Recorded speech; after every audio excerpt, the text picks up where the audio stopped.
Kasama yung mga lugar na tinamaan ng abo sa nangyaring pagputok ng Bulkang Bulusan sa Sorsogon inilabas ngayon ng PDRMC. Mula sa Remen Legazpi, nandoon si Radyoman Leo Barciliano. Leo. RMN Live Report.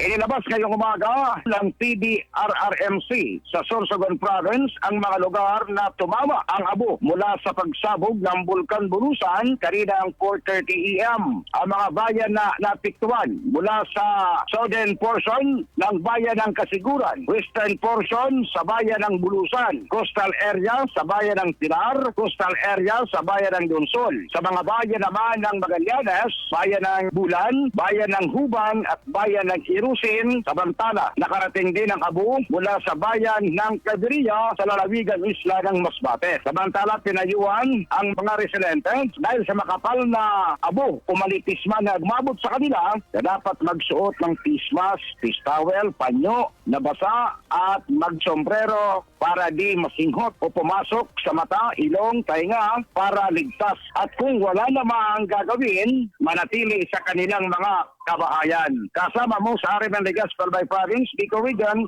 Radyoman Leo Barciliano, Tata RMN.